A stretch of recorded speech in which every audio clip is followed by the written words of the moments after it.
جب اسلام آئے گا سولنگ نالی اور ٹرانسفارمر چھوٹی چھوٹی چیزیں، امن بھی آئے گا ساتھ، معیشت بھی بہتر ہوگی، لسانی تفرقہ بازی بھی ختم ہوگی، صحت بھی بہتر ہوگی اور صحت مند تفریحی انتظامات بھی کیے جائیں گے۔ اور لیکن جب یہ لوگ آئیں گے ہی نہیں، سوالات کی پہلے ہی ہم نے ایک گتھی بنا کر کے ان کے گلے میں ڈالنی ہوتی ہے،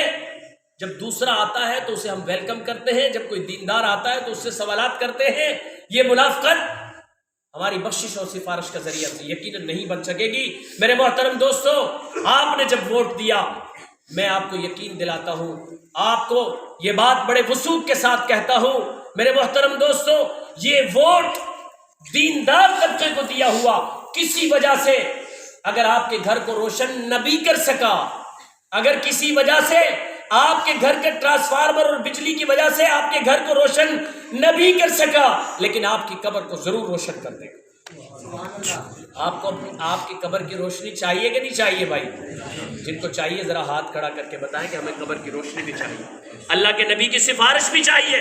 اور یہ بتاؤ دنیا کو کہ ہم نے 70 سالوں میں اپنی مرضی سے نبی کے غلاموں کو کبھی ویلکم نہیں کیا۔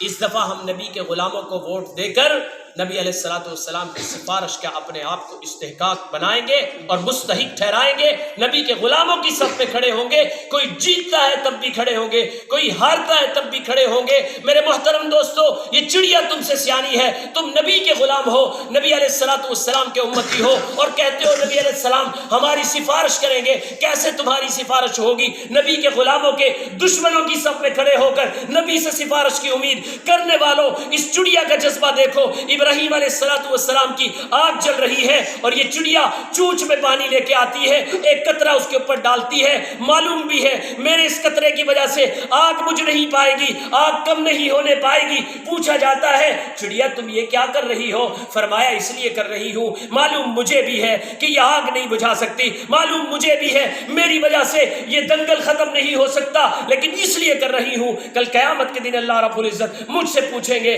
کہ میرے نبی پہ آگ بجھانے والوں میں کس کس کا نام ہے، تو اس ننھی چڑیا کا نام بھی اللہ کی زبان پر آئے گا۔ سبحان اللہ۔ تو اس لیے تمہارے ووٹ سے کوئی جیتے یا ہارے، تمہیں اس سے غرض نہیں ہونی چاہیے۔ آج تم جن مسائل سے گزر رہے ہو، کیا یہاں علاقے سے کوئی جیتا